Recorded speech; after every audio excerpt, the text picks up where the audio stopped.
So hello সবাই, তোমাদের সবাইকে আবার জ্বালাতে চলে এসেছি। সো আজকে আমরা একটু ফিজিক্স করব। মোশন ইন ওয়ান ডাইমেনশন 11-এর প্রথমে, এটা খুব ইম্পর্ট্যান্ট চ্যাপ্টার আমরা জানি। তো সত্যি কথা বলতে ফিজিক্স মোটামুটি শুরু হয় মোশন ইন ওয়ান ডাইমেনশন থেকেই, ঠিক আছে? কারণ তার আগের পার্টটাকে, যেটাকে আমরা ইউনিটস, ডাইমেনশন, মেজারমেন্টস বলি, আর একটা পার্ট হলো basic mathematics. So motion in one dimension থেকে ফিজিক্সটা আস্তে আস্তে করে আমরা এসেন্সটা পেতে থাকি, ফিজিক্সের এসেন্সটা, feel of the physics, right? So সেটার বেশ কিছু অঙ্ক আজকে আমরা করব। Will take at least 9 to 10 problems. So to keep it short, so খুব বেশিক্ষণ নেব না। সো এটা আমাদের প্রথম প্রশ্ন। সো প্রথম প্রশ্ন কি বলছে? A blind person after walking 10 steps in one direction. Okay, একটা ব্লাইন্ড পারসন আছে, সে কি করছে? দ্যাট পারসন ইজ ওয়াকিং, তাই তো? That person is walking. So ধরো এরকম আছে, দ্যাট পারসন ইজ ওয়াকিং। ওকে, 10টা স্টেপ ওয়াক করেছে, ইচ অফ লেন্থ 80 সেন্টিমিটার। তার মানে আমি বলতে পারি এখানে সে 800 সেন্টিমিটার হেঁটেছে। 800 সেন্টিমিটার মানে 8 মিটার হেঁটেছে, বোঝা গেছে? 10 steps, 80 centimetre each, 10 into 80, 800 centimetre মানে 8 মিটার, ঠিক আছে? এরপরে কি বলেছে দেখি, তারপরে কি করেছে সে? That person turns randomly to the left or right, মানে যে কোনো দিকে সে যেতে পারে, but that is at 90 degree. Okay, আরেকবার লাইনটা আমরা পড়ি। A blind person after walking 10 steps in one direction each of length 80 centimetre turns randomly to left or right. তার মানে হচ্ছে হলো 10টা স্টেপস পরে সে এরকমভাবে লেফট অথবা রাইটের দিকে টার্ন মারে। সো এখানে আমি ধরে নিলাম এর নিচের দিকে যাচ্ছে, ঠিক আছে? এখানে আমি ধরে নিলাম এর নিচের দিকে যাচ্ছে। তাহলে এদিকেই যাবে এমন কি কোনো কথা আছে? তুমি বলতে পারো না, এদিকেও যেতে পারে। হ্যাঁ, রাইট, এদিকেও যেতে পারে। আরও 10টা স্টেপস গেল, 8 মিটার। তারপরে আমি ধরলাম সে যাচ্ছে এদিকে, কারণ টোটাল নাম্বার অফ স্টেপস দেখো তার ঠিক পরের লাইনে দেওয়া আছে, total number of steps is 40, ঠিক আছে? সো এখনো পর্যন্ত 30টা স্টেপ হলো 8 মিটার এগে। তারপরে সে আর একটা পাবে, তার মানে আমি ধরলাম এটা 8 মিটার। এটা হলো তোর টোটাল ট্রাভার্সড পার্ট, ঠিক আছে? আমাকে বার করতে হবে what is the displacement. So this problem is basically based on distance and displacement concept. Distance এবং ডিসপ্লেসমেন্ট কনসেপ্টের উপর বেস করে এই প্রবলেমটা করছি। কিন্তু একটা জিনিস দেখো, এখানে লেখা আছে you have to find the maximum displacement. এবার দেখো, এখানে তুমি যেমনি উপরে যেতে পারো, সেমনি এটার পরেও কিন্তু তুমি এদিকে যেতে পারো। দেখো, এটার পরেও কিন্তু তুমি এদিকে, এটাও কিন্তু পসিবিলিটি ছিল। আবার এটার পরেও কিন্তু তুমি এদিকে যেতে পারো, তাই না? যেতে পারো। So there are too many possibilities. তুমি যদি দেখো অনেক পসিবিলিটিস আছে।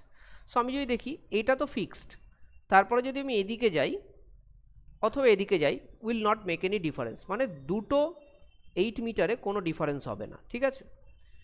এর পরেরটা থেকে ডিফারেন্স হবে। আমি যদি এদিকে যাই তাহলে আবার আমি এদিকেও যেতে পারি, কিন্তু আমি যদি এদিকে ফিরে আসি আমার টোটাল ডিসপ্লেসমেন্ট কত হবে? 0 হবে। এখানে তো ম্যাক্সিমাম চেয়েছে, মিনিমাম চাইনি। কালকে যদি মিনিমাম চাইতো তাহলে কিন্তু আমি এটা নিতাম। সেই অঙ্কটা করছি বলে মিনিমামের কনসেপ্টটা আমি বলবো না, সেটা কিন্তু ভুল হয়ে যাবে। যদি মিনিমাম হতো তাহলে এটা হতো। আর একটা কী হতে পারে? 10টা স্টেপ, 10টা স্টেপ, 10টা স্টেপ মানে 30 স্টেপস, এদিকেও যেতে পারে, এখানেও তাহলে 8 মিটার হতো। তাহলে সেই ক্ষেত্রে দেখো টোটাল ডিস্টেন্স আসতো, আমরা যদি মেজারমেন্ট করি এখানে, that is 16 metre. Well, that can be an option. আর একটা কেস এখন যেটা আমরা করছি সেটা কি? এটা, এই দুটো ট্রায়াঙ্গেলের হাইপোটেনিউস, এই দুটো ট্রায়াঙ্গেলই দেখো রাইট অ্যাঙ্গেল ট্রায়াঙ্গেল, দুটো ট্রায়াঙ্গেলই রাইট অ্যাঙ্গেল ট্রায়াঙ্গেল। দুটোর হাইপোটেনিউস যদি বার করি, যোগ করে দিলে আমার বেরিয়ে যাবে, তাই তো? তাহলে এটার একটার করো, একটার করলেই হয়ে যাবে, কারণ কি দুটো সিমিলার। সো এখানে কি হবে দেখি, এখানে হবে √8 স্কোয়ার প্লাস 8 স্কোয়ার। তাহলে সেটা কত হবে? 2 ইন্টু 8 স্কোয়ার, 8 স্কোয়ার বাইরে বার করে দাও, শুধু 8 বেরোবে, √2। কিন্তু এরকম কটা আছে? একটা, দুটো। তাহলে কি হবে? টোটাল ম্যাক্সিমাম ডিসপ্লেসমেন্ট হবে, টোটাল ম্যাক্স ডিসপ্লেসমেন্ট কত হচ্ছে তাহলে? 16√2। একটা 8√2 আর একটা 8√2, কারণ আমাকে দুটো নিতে হবে, এইটা একটা আর এটা একটা, দুটো নিতে হবে। তাহলে হলো 16√2। খুব সুন্দর কোশ্চেন, ঠিক আছে। কোশ্চেনটা পড়ার উপরে অনেক কিছু ডিপেন্ড করছে, এখানে একটা ল্যাঙ্গুয়েজ ইস্যুও আছে। অনেক সময়তে কোশ্চেন ঠিকঠাক না পড়তে জানলেও কিন্তু আমাদের প্রবলেম হয়। ফিজিক্সে শুধুমাত্র আমি যে নিউমারিক্যাল করতে না পারা অথবা কনসেপচুয়াল আন্ডারস্ট্যান্ডিং যেরকম একটা ইস্যু থাকে অনেকেরই, তার সাথে কিন্তু এই ল্যাঙ্গুয়েজ বোঝাটাও কিন্তু একটা আর্ট, ঠিক আছে। সেটা যে যত বেশি প্র্যাকটিস করবে তত ল্যাঙ্গুয়েজ বুঝে যাবে, ঠিক আছে। ক্লিয়ার হয়েছে এই অঙ্কটা সবার কাছে? আচ্ছা, এবার আমরা যাব নেক্সট প্রবলেমে। একই অঙ্ক বারংবার করিয়ে সিউডো কনফিডেন্স দেওয়ার লোক যে আমরা নই সেটা তোমরা সবাই ভালো করেই জানো। তাই জন্য আর একটা প্রবলেম, যে সেকেন্ড প্রবলেমটা আমরা নিয়েছি, এটাও খুব সুন্দর প্রবলেম, আলাদা কনসেপ্টের প্রবলেম। এই কনসেপ্টটা বলতে পারো স্পিড অ্যান্ড ভেলোসিটির কনসেপ্ট, ঠিক আছে। Speed and velocity, speed and ভেলোসিটির কনসেপ্ট। সো স্পিড অ্যান্ড ভেলোসিটির কনসেপ্টে অঙ্কটা আগে আমরা পড়ি। এখানে একটা বল যাচ্ছে, বলটার ছকছক ছকছক ছকছক করে তুমি ক্যামেরাতে ছবি তুলছো। এখানে এই ছবিগুলোর দেখানো হয়েছে, this are the series of photographs of a rolling ball, মানে একটা বল রোল করছে, তার ফটোগ্রাফগুলো পরপর পরপর এসছে। ডেফিনেটলি ফটোগ্রাফগুলো একটা জায়গায় থাকবে না, কারণ যেহেতু বলটা রোল করছে ফটোগুলোও তো মুভ করবে, ঠিক। এবার দেখো এখানে ক্যামেরা ক্যাপচার করছে image at a constant rate of 20/সেকেন্ড। হেভি অঙ্ক, 20 পিকচার্স পার সেকেন্ড। তাহলে আমি যদি জিজ্ঞেস করি এখানে যে তোমার টাইম বিটুইন টু ক্যাপচার্স, ঠিক আছে, মানে একটার পরে আর একটা ক্যাপচার হতে কত টাইম লাগছে, সো 1/20 হবে, right. So this is time between two captures. প্রথম ক্যাপচারটা কোথায় আসছে, তো এখানে যদি আমি ফিগারটাকে নিয়ে ভাবি একটুখানি, দেখো প্রথম ক্যাপচারটা এখানে আসছে, তারপরের ক্যাপচারটা এখানে আসছে, তাই তো। দেখো প্রথম ক্যাপচার এখানে, তারপরের ক্যাপচার এখানে।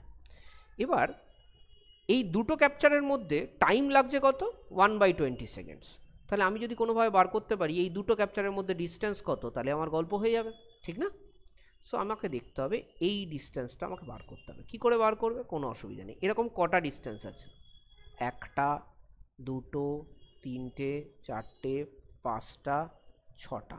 তাহলে এরকম ছটা ডিস্টেন্স আছে। যদি এরকম ছটা ডিস্টেন্স থাকে তাহলে আমি লিখতে পারি ডিস্টেন্স বিটুইন টু ক্যাপচার্স, ঠিক আছে। দুবার ফটো তোলার মাঝখানে যে ডিস্টেন্সটা বলটা কভার করছে, তাই তো। ডিস্টেন্স বিটুইন টু ক্যাপচার্স কি, distance covered by the ball, distance covered by ball between two captures, কি হবে 2 divided by 6, that is 1/3 metre, তাই তো। বোঝা গেছে। তাহলে দেখো তুমি এখানে ডিস্টেন্স পেয়ে গেছো, তুমি এখানে টাইম জানো, তাহলে তুমি স্পিড বার করতে পারবে না। তো স্পিড হবে 1/3 divided by 1/20, so 20/3 metre per second. এখানে কোনো অ্যান্সারের সঙ্গে এটা ম্যাচ করছে না, that may be due to the wrong options given in the question, ঠিক আছে। তো আই গেস এই অঙ্কটা সবার কাছে clear, I hope, sincerely hope. আর তাহলে আমরা নেক্সট প্রবলেমে যেতে পারি। তো যাই আমরা নেক্সট প্রবলেমে, আবার একটা একটু আলাদা ধরনের অঙ্কে যাব, বাট এবার অঙ্কটা একটু সোজা হবে। So this is our third problem today. তো আজকের এই 3 নম্বর প্রবলেমটা যদি আমরা পড়ি, একটা 150 মিটার লং ট্রেন আছে, ঠিক আছে। 150 metre long train, 150 metre long train, খুব ভালো। তাহলে ধরো একটা এরকম ট্রেন আছে যেটা যাচ্ছে, ছোট ট্রেন হলো, বাট ঠিক আছে, চলো 150 মিটার ট্রেন আছে with a uniform velocity of 45 kilometre per hour. তাহলে v is equal to 45 kilometre per hour. সব কিছু মিটারে আছে আর সেকেন্ডে আছে অ্যান্সার দেখতে পাচ্ছি, তাহলে এটাকে আমি মিটার পার সেকেন্ডে কনভার্ট করব। সো 45 × 5/18, ঠিক আছে, কিলোমিটার থেকে মিটার পার সেকেন্ডে যখন কনভার্ট করবে 18/5 এবং 5/18 অনেক সময় গুলিয়ে যায়। এখন আর তোমাদের আমি বলবো না আবার 1000 দিয়ে মাল্টিপ্লাই করে 3600 দিয়ে ডিভাইড করো, অনেক সময় বেশি লেগে যাবে। আমি তোমাদের বলবো একটা ছোট ট্রিক বলে দিচ্ছি, মনে রাখবে কিলোমিটার পার আওয়ার আর মিটার পার সেকেন্ডের মধ্যে যে ভ্যালুটা আসে সেই ভ্যালুটা বেশি হবে কিলোমিটার পার আওয়ারে, ব্যাস। তাহলে যদি বেশি হয় কিলোমিটার পার আওয়ারে তাহলে মিটার পার সেকেন্ডে কম হবে, তাহলে কম দিয়ে গুণ করতে হবে, তাই জন্য 5/18 দিয়ে গুণ করছি, ঠিক আছে। সো এটা যদি একটুখানি করে নিই আমি, তাহলে এখানে 5, এটা 2, 25/2 মিটার পার সেকেন্ড, ঠিক আছে। আচ্ছা, এইবার দেখো এটা কত মিটার বললাম, 150 মিটার। বলছে এটা একটা ব্রিজ ক্রস করবে, দ্যাট ইজ 850 মিটার। এবার দেখো ব্রিজটা পুরো, ধরো এটা ব্রিজটা যখন পুরো ক্রস করবে, পুরো ব্যাপারটা দেখো, প্রথমে ট্রেনটা কোথায় ছিল, এই জায়গাটা ছিল ধরো, ঠিক আছে, প্রথমে ট্রেনটা ছিল এই জায়গাটাতে, ঠিক আছে। এই ব্রিজটার কত ডিস্টেন্স, এই ব্রিজটার ডিস্টেন্স হলো 850 মিটার। তো ট্রেনটা দেখো এই 850 মিটার পুরো ক্রস করবে, ট্রেনের এই মুখটাকে তুমি পয়েন্ট ধরে নাও, তাহলে তোমার সুবিধা হবে। এটা হলো তোমার 0, ঠিক আছে। এই মুখটা প্রথমে ছিল এখানে, এই মুখটা, আর এই মুখটা তারপরে হয়েছে এখানে, তাহলে এই মুখটা যদি তোমার পয়েন্ট অফ রেফারেন্স হয়, তাহলে what is the distance over here, দেখো 1000 মিটার। তাহলে আমি আরামসে বলতে পারি, কি বলতে পারি আমি আরামসে, যে আমাকে কি বার করতে হবে, টাইম বার করতে হবে। টাইম আমি জানি distance by speed. So distance এখানে কত, 1000/25, উপরে 2 চলে যাবে, 40 × 2, দ্যাট ইজ 80 সেকেন্ড। আশা করি তোমাদের বুঝতে কোনো রকম কোনো অসুবিধা নেই। I think every one is clear about this, ঠিক আছে। পরেরটা যাবো আমরা আবার নেক্সট কোশ্চেনে, ঠিক আছে। এটা আমাদের নেক্সট কোশ্চেন, একদম সোজা, খুব তাড়াতাড়ি হয়ে যাবে। অ্যাজারশন রিজন টাইপ বলেছে, body can have acceleration even if it's velocity is 0 at any instant of time. সত্যি কি? হ্যাঁ, হতে পারে। আমরা জানি ইউনিফর্ম সার্কুলার মোশনে বডির অ্যাক্সেলারেশন থাকে due to change in direction, কিন্তু বডির আচ্ছা, এখানে বলেছে বডির ভেলোসিটিটা 0। আই থিঙ্ক ভেলোসিটি 0 হওয়াটা, velocity 0, okay, velocity can be 0, not an issue. Velocity can be 0 in magnitude, although it will have acceleration. এটা কি পসিবল? দেখি রিজন কি দিয়েছে। বডি ইজ মোমেন্টারিলি অ্যাট রেস্ট, মানে বডি এখানে মোমেন্টারিলি অ্যাট রেস্টে আছে। আচ্ছা আচ্ছা আচ্ছা, ভি ইজ ইকাল টু 0, ওকে। আর এখানে বডিটা টুক করে ঘুরে গেল, মানে বডিটা টুক করে উল্টো দিকে ঘুরে গেল, মানে বডিটার কোনো লিনিয়ার মোশন হয়নি, তার মানে লিনিয়ার ভেলোসিটি ইজ 0, জাস্ট ডাইরেকশনটা চেঞ্জ হয়েছে। ডাইরেকশনটা চেঞ্জ হয়েছে মানে 100% অ্যাক্সেলারেশন তো হয়েছে। ভেলোসিটির ম্যাগনিটিউড 0, কিন্তু অ্যাক্সেলারেশন তো হয়েছে। খুব সুন্দর কোশ্চেন, কনসেপচুয়াল কোশ্চেন। সো এখানে আমি বলবো both assertion and reason is true and reason is correct explanation of assertion. I will go for option A. খুব ভালো কোশ্চেন, না বুঝতে পারলে অবশ্যই জিজ্ঞেস করবে, এটা খুব ইম্পর্ট্যান্ট এবং ভালো কোশ্চেন এটা, ঠিক আছে। আবারও বলছি, দেখো বডির অ্যাক্সেলারেশন আছে, কেন? বডির ডিরেকশন চেঞ্জ করেছে, এদিকে ছিল এদিকে হয়েছে। জাস্ট তুমি ধরো একটা জায়গায় দাঁড়িয়ে আছো, তুমি এখানে একটা জায়গায় দাঁড়িয়ে আছো, সো তুমি আমার দিকে তাকিয়ে দাঁড়িয়ে, এটা ধরো এটা ধরো তোমার চোখ, এই যে চোখ এঁকে দিয়েছি, ঠিক আছে। তার মানে তুমি আমার দিকে তাকিয়ে দাঁড়িয়ে আছো, ঠিক তো? তোমাদের দিকে এখন তাকিয়ে দাঁড়িয়ে আছে এই ব্যক্তিটা, ক্লিয়ার? এই ব্যক্তিটা এখন তোমাদের দিকে তাকিয়ে দাঁড়িয়ে আছে, কিন্তু এই ব্যক্তিটা জাস্ট ঘুরে গেল, কোনো লিনিয়ার মোশন হয়নি, জাস্ট ঘুরে গেল, এদিক ওদিক মুভমেন্ট করেনি, জাস্ট ঘুরেছে। ব্যক্তিটার এখন শুধু চুল দেখা যাবে, আর কিছু না। সো এই ক্ষেত্রে আমরা ক্লিয়ারলি বুঝতে পারছি, দেখো ডিরেকশন চেঞ্জ হয়েছে, তার মানে yes, acceleration is not is equal to 0, but velocity is still 0। ঠিক আছে, ক্লিয়ার হয়েছে সবার কাছে? ওকে, আমাদের next problem, one of my favourite, কেন কি গ্রাফ আছে অ্যাজ ইউজুয়াল। সো এখানে একটা গ্রাফ দিয়ে দিয়েছে, দেখো তো গ্রাফটা কেমন, যদি গ্রাফটা আঁকি এখানে, it is a displacement time graph, তাই তো? এক্সটি এরকম নেমেছে, আবার এরকম গেছে। আমাকে এখান থেকে ভেলোসিটি টাইম গ্রাফ আঁকতে হবে, আর কিচ্ছু চাইনি, সিম্পল এটুকু করলেই হয়ে যাবে। দেখো প্রথমত এখানে ডিসপ্লেসমেন্ট কমেছে, তাই তো? ডিসপ্লেসমেন্ট এখানে কমেছে, যেহেতু ডিসপ্লেসমেন্ট কমেছে আমি বলে দিতে পারি ভেলোসিটি ইজ নেগেটিভ। ডিসপ্লেসমেন্ট কমেছে মানে স্লোপটা নেগেটিভ হবে, তাহলে 100% ভেলোসিটির যে গ্রাফটা হবে সেটা নিচের দিকে হবে, সেটা নিচের দিকে হবে, উপরের দিকে হবে না। অর্থাৎ উপরের দিকে যদি না হয় এই অপশানটা তো ক্যান্সেল আউট হয়ে গেল, এটাও ক্যান্সেল আউট হয়ে গেল, কারণ এই দুটোর মধ্যে হবে, ঠিক আছে? So any one of the two. যদি আমি এটুকুও দেখি অপশান অ্যানালিসিস করেও যদি যাই, 0 থেকে 1 সেকেন্ডে দুটো দেখো সেমই করেছে, সো এরকম, ঠিক আছে? হলো? আচ্ছা, এর পরের কেসটা কি? এরপরে সিম্পল, দেখো ভেলোসিটি কি হয়েছে, পজিটিভ হয়ে গেছে। কেন ভেলোসিটি পজিটিভ হলো? সিম্পল ভাই, ডিসপ্লেসমেন্ট বেড়েছে তো ভেলোসিটি তো পজিটিভই হবে না।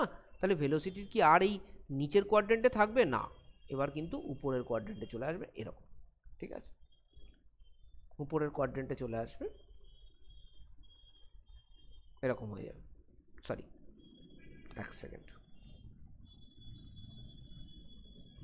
এরপরে কি হবে?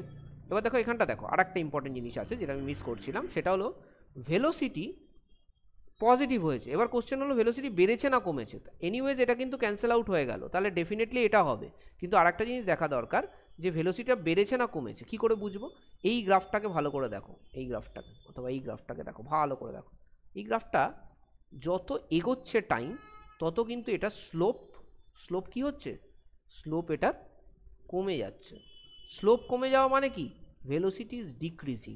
ভেলোসিটির ম্যাগনিটিউড পজিটিভ কিন্তু ভেলোসিটি কমে যাচ্ছে, তার মানে এখানের গ্রাফটা কীরকম হবে, এখানের গ্রাফটা এরকম হবে, ঠিক আছে? এখানে গ্রাফটা এরকম হবে। সো এইটা ইজ দ্য কারেক্ট অপশান। আরও আমার জিনিসটা একদম স্ট্রেনদেন করবে, কনসেপ্টকে সবসময় স্ট্রেনদেন করবে। কোশ্চেনে যেটুকু দিল ওটুকু মিলে গেল অপশান অ্যানালিসিস করে, তাহলে কিন্তু হবে না। কনসেপ্টটাকে পুরো স্ট্রেংথ রাখতে হবে কনসেপ্টটার মধ্যে। কালকে যদি অন্য ধরনের কোশ্চেনও দেয় একই ডায়াগ্রামের উপর, আমার যেন মিস না হয়, ঠিক আছে? ক্লিয়ার? এটা সুন্দর কোশ্চেন, এক্সেলেন্ট কোশ্চেন, ঠিক আছে? আচ্ছা, এই জায়গাটাতেও যদি একটুখানি অ্যানালিসিস করি, এখানে দেখো এখানে যত তোমার টাইম বাড়ছে স্লোপ কিন্তু বাড়ছে। কেন? কার্ভ যদি ওয়াই অ্যাক্সিসের দিকে হেলে যায় তাহলে স্লোপ বাড়ে, স্লোপ বাড়ে, ঠিক আছে? এবার বললেন আসলে এখানে তো ভেলোসিটি কমছে। আরে ভেলোসিটি কমছে না রে পাগল, এখানে নেগেটিভ ডিরেকশানে কিন্তু এটা বাড়ে। এইদিকে যত নামবি তত বাড়ে, -1, -2, -3, -4, নেগেটিভ ম্যাগনিটিউড বাড়ছে, নিচের দিকে যাচ্ছে তাই জন্য মনে হচ্ছে, কিন্তু ম্যাগনিটিউড তো বাড়ছে এদিকে, ঠিক আছে? আর এখানে কি হচ্ছে, ম্যাগনিটিউড কমছে। কেন কমছে? কারণ কি স্লোপ কমছে, স্লোপ ইজ কামিং ডাউন, তাই তো? সেই জন্য, ঠিক আছে? ক্লিয়ার? এটা আমাদের নেক্সট কোশ্চেন। যদি এই কোশ্চেনটা আগের কোশ্চেনটা করার পরে এই কোশ্চেনটা একেবারেই ফালতু কোশ্চেন, ঠিক আছে? এনিওয়েজ বাট স্টিল এটা করবো, কারণ কি এটা ভেলোসিটির টাইম গ্রাফ দিয়েছে। এবার বলেছে এই যে স্পিড টাইম গ্রাফটা দিয়েছে, এটা কোন অপশানটা কারেক্ট? প্রথমটা বলেছে এখানে অবজেক্ট ট্রাভেলস উইথ ডিক্রিজিং ডিসেলারেশন। খুব আরামসে আমরা দেখবো জিনিসটাকে। সো দেখো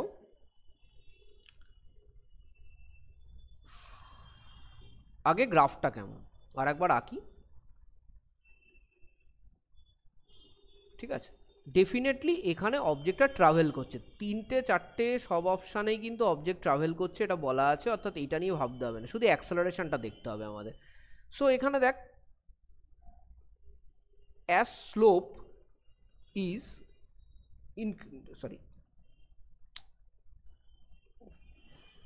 স্লোপটা কিন্তু এখানে কি আছে, পজিটিভ হবে। কেন পজিটিভ হবে? Because velocity is increasing with time. So velocity যদি টাইমের সাথে বাড়ে তাহলে স্লোপ কি হবে, পজিটিভ হবে। যদি কমতো তাহলে কি হতো, নেগেটিভ হতো। তার মানে 100% এই অ্যাক্সেলারেশন এখানে পজিটিভ হবে। তো এখানে ডিসেলারেশন হওয়ার কোনো চান্স নেই, এখানে হলে অ্যাক্সেলারেশনই হবে, ঠিক আছে? এখানে হলে কি হবে, অ্যাক্সেলারেশন হবে। তো ডিসেলারেশন হওয়ার কোনো চান্স নেই, এই অপশানটা আউট। আচ্ছা, এবার কি টাইপের অ্যাক্সেলারেশন হচ্ছে, কনস্ট্যান্ট নাকি না? কনস্ট্যান্ট হতো যদি স্ট্রেট লাইন হতো, স্ট্রেট লাইন তো নয়, তাহলে কনস্ট্যান্ট না, তাহলে এটা আউট। এবার অ্যাক্সেলারেশন বাড়ছে না অ্যাক্সেলারেশন কমছে, আমি কি করে বুঝবো? স্লোপ বাড়ছে না স্লোপ কমছে। দেখ যত ওয়াই অ্যাক্সিসের থেকে দূরে চলে যাচ্ছে, এটা কি হচ্ছে, ওয়াই অ্যাক্সিসের থেকে দূরে চলে যাচ্ছে। এটা যদি এরকম হতো তাহলে ওয়াই অ্যাক্সিসের কাছে যেত, তা হচ্ছে না, কিন্তু ওয়াই অ্যাক্সিসের দূরে চলে যাচ্ছে। তাহলে কি হচ্ছে, এখানে স্লোপ ডিক্রিজ করছে। যেহেতু স্লোপ ডিক্রিজ করছে, আমি কি বলতে পারি, স্লোপ যেহেতু ডিক্রিজ করছে অ্যাক্সেলারেশন কি হবে, তাহলে অ্যাক্সেলারেশন তাহলে কমবে। তাহলে এটা ডিক্রিজিং অ্যাক্সেলারেশন, মানে এখানে অপশান ডিটা কারেক্ট, ঠিক আছে? সো সোজা কোশ্চেন ছিল, বাট এমনও না যে একদম ফেলে দেওয়ার মতো কোশ্চেন না, তাই জন্য নিয়েছিলাম, ঠিক আছে? নেক্সট কোশ্চেন, ও এক্সেলেন্ট কোশ্চেন। আমরা আগে গ্রাফটা এঁকে নিই।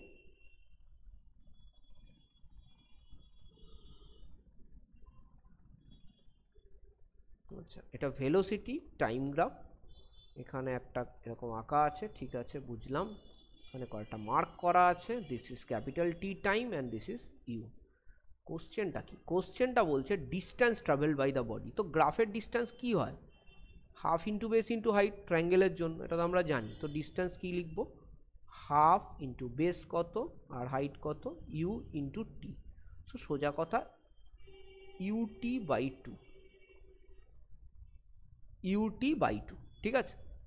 এবার এখানে একটা ফ্যাক্টর আছে, এখানে একটা অপশানও ইউটি বাই টু নেই, তাহলে কি করব? এরকমও কিন্তু কোশ্চেন আসবে যেখানে তোর তুই যে অ্যান্সারটা বার করছিস সেটা হয়তো এলো না, অন্য কোনো অপশান দেওয়া আছে, সেখানে কিন্তু একটু মাথা খাটাতে হবে। এখানে এমটা ইউজ করেছে, দেখ এবার এমটা কি? Slope of the line. তাহলে আমি এখানে কি করব? স্লোপ অফ দ্য লাইন আমি আলাদা করে বার করব। So M is equal to কী হবে? স্লোপ। স্লোপ কী হবে এখানে? স্লোপ আমরা জানি তো del y by del x হয়। তো এখানে ডেল ওয়াই কি? U minus zero, that is u, আর ডেল এক্স কি? T minus zero, that is t, ঠিক আছে। Del y by del x is u by t. কারো কোনো সমস্যা নেই আশা করছি। So we can go head with this. So u by t আমরা পেয়ে গেছি আমাদের স্লোপ। এবার আমি যদি এখান থেকে টিটা বার করি, কেন টি বার করছি? ইউও বার করতে পারি, কোনো অসুবিধা নেই, কিন্তু দেখ ইউকে যদি এখানে রিপ্লেস করে দিই তাহলে কিন্তু এখানে ইউ থাকবেই না, শুধু টি থাকবে। এখানে কিন্তু কোনো অপশানে শুধু টি নেই, তাই না? তাহলে আমি টিটাকে রিপ্লেস করে দেখি না, what is t? U by m. তাহলে যদি ইউ বাই টু লিখি আর টিটাকে লিখলাম ইউ বাই এম, তাহলে আমার আসছে u square by two m, which is absolutely okay and I am very happy because আমার অপশান ম্যাচ করে গেছে, ডি, ঠিক আছে। সো এরকম টাইপের ম্যানিপুলেশনও কিন্তু বিভিন্ন অঙ্কে আমাকে করতে হবে। So it is all about practice, একটু টাইম দিতে হবে, প্র্যাকটিস করতে হবে, হয়ে যাবে। আর আমরা তো আছি হেল্প করার জন্য, কোনো অসুবিধা নেই। তোমরা যখন যেটা পারবে না আমাদের কাছে বলবে, আমরা ডেফিনেটলি হেল্প করবো সবাই মিলে, ঠিক আছে। Together we work and together we win, ঠিক আছে। সো নেক্সট কোশ্চেনে যাচ্ছি। এবার এই কোশ্চেনটা আমি নিজেই লিখে দিচ্ছি। সেটা হচ্ছে হলো, আমি কোশ্চেনটা একটুখানি রাইট আপটা বড়, তাই জন্য আমি যেটা করতে চাইছি অতটা না পড়ে যে মুড পয়েন্টসগুলো আছে কোশ্চেনটা সেটা নিয়ে আমরা ডিসকাস করি, ঠিক আছে। সো কোশ্চেনটাতে বেসিক্যালি বলেছে একটা বল with a speed v0 is thrown upwards. At the same instant of time, the ball, another ball, is just allowed to fall freely. And these balls meet at an height of h by 2, ঠিক আছে, and the total height is definitely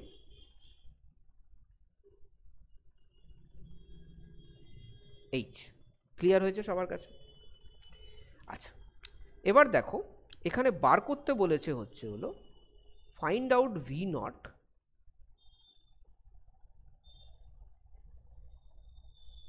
in terms of G and H. চলো চেষ্টা করা যাক, আশা করছি হয়ে যাবে।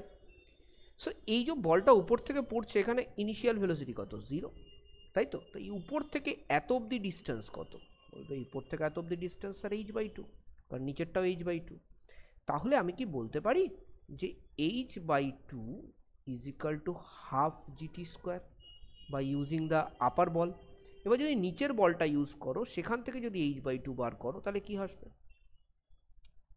V not t minus half g t square. কেন মাইনাস হলো? বিকজ অ্যাক্সেলারেশন তো তোমার ভেলোসিটি কোন দিকে? উপরের দিকে।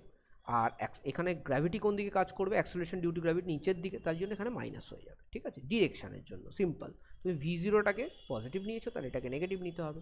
এবার দুটোই এইচ বাই টু, তো দুটোই যদি এইচ বাই টু হয়, আমি কীরকম লিখতে পারি দেখো তো? From this two can I write half g t square is equal to v not t minus half g t square. তাহলে এখান থেকে দেখো আমি পেতে পারি v not t is equal to g t square. করো, চলে আসবে। একটা টি ক্যান্সেল হয়ে গেল because t is not is equal to 0, ঠিক আছে। নেক্সট ভি নট কি পেলাম? ভি নট পেলাম জিটি, কিন্তু জিটি চাইনি, জি আর এইচ এর রেসপেক্টে চেয়েছে। এনিওয়েজ আমার কিছু তো এসছে, 1 নম্বর ইকুয়েশন। এবার আমি কি করে এই টিটাকে এইচ দিয়ে রিপ্লেস করব? খুব ইজি, দেখো h/2 is equal to half g t square, তোমার প্রথম ইকুয়েশন আজকের এই অঙ্কটাতে। তাহলে এখানে যদি দেখো 2 2 কেটে যাচ্ছে, so what will be T? T will be h/g root over of h/g, তাই তো? এটা টি হবে। তাহলে আমি যদি এখানে বসিয়ে দিই, এখানটাতে জি লিখলাম আর এখানে লিখলাম রুট ওভার অফ h/g, তাহলে কি হবে? এই জিটা রুট জি আর এটা অনলি জি, তাহলে কি আমি এরকম লিখতে পারি H G, so that is V naught. আমার অ্যান্সার এসে গেছে, নাথিং মোর। সো আমি কি করলাম এখানে? আমি এখানে, আমাকে মাথায় রাখতে হবে, আমি এখানে টাইমটা এলিমিনেট করেছি। টাইমটা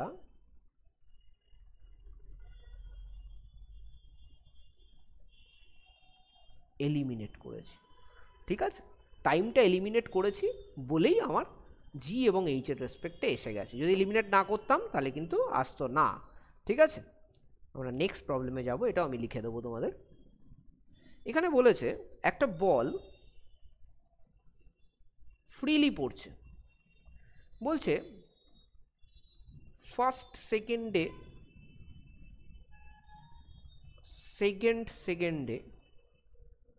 আর থার্ড সেকেন্ডে যে ডিস্টেন্সটা ট্রাভেল করছে, সে S1 S2 S3, এদের রেশিও কি হবে?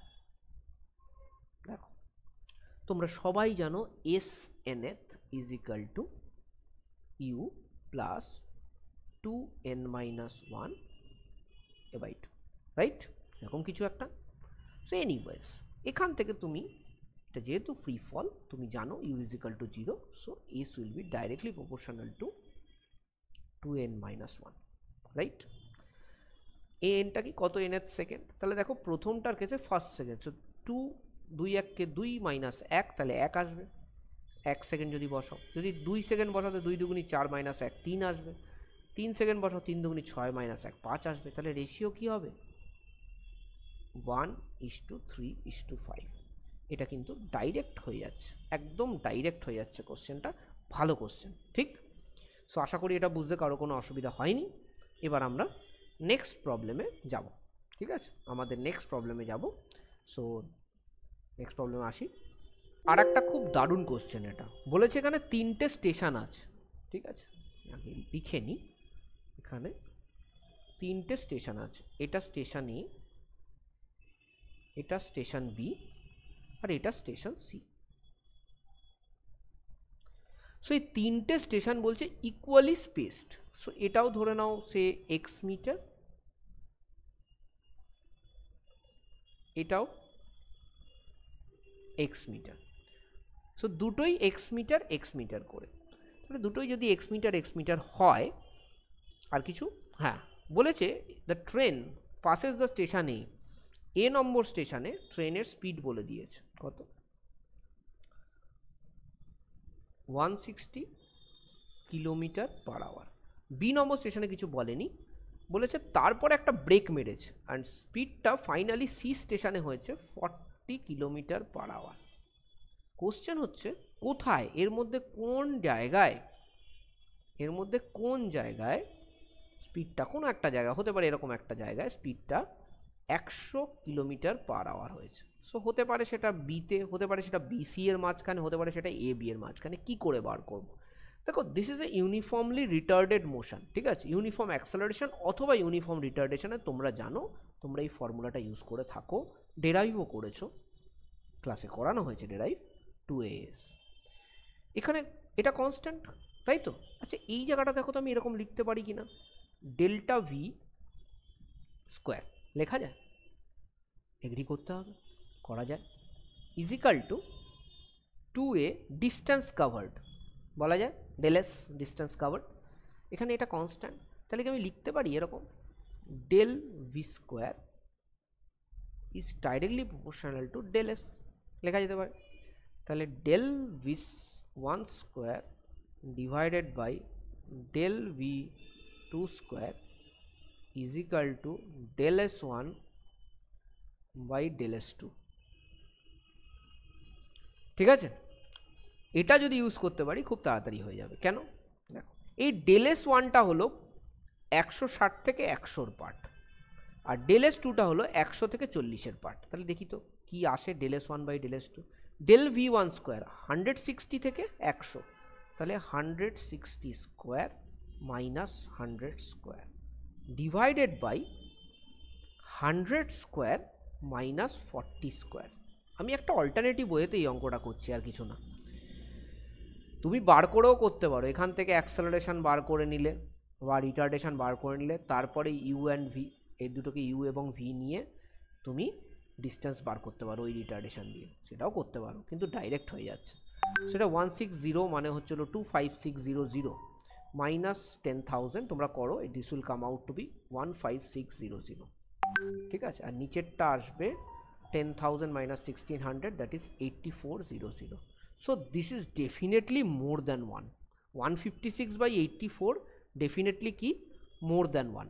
তাহলে আমি কি বলতে পারি যে del s1 is more than del s2, because del s1 by del s2 is more than 1. inequality use করলাম। ঠিক আছে, তাহলে del s1টা যদি more than del s2 হয়, তাহলে এই 100 কিলোমিটার পার আওয়ারটা এখানে যে ডিস্টেন্স আছে সে এটা s1 আর এটা s2, তাহলে s1 is more than s2, আমরা তো পড়লাম এখানে। তাহলে এটা যদি মোর দ্যান এটা হয়, তাহলে 100% বি এর পরে গিয়ে হয়েছে, তার মানে এটা হবে, অ্যান্সার হবে between station B and C. তো আশা করি এই সেশনটা তোমাদের জন্য ইউজফুল হয়েছে। ডিফারেন্ট টাইপসের প্রবলেমস করানোর চেষ্টা করেছি। সো যদি কোনো ডাউট থাকে অবশ্যই জানাবে। আর তার সাথে আরেকটা জিনিস বলছি, আমরা হতে পারে 10টা 11টা 12টা কোশ্চেন করলাম, কিন্তু তোমাকে কিন্তু 50-60টা করে কোশ্চেন কিন্তু নামিয়ে যেতে হবে। সো সেটা কিন্তু প্লিজ করতে থাকো, দিনে 30টা করে কোশ্চেন করতেই হবে তোমাকে পার সাবজেক্ট, নাহলে হবে না।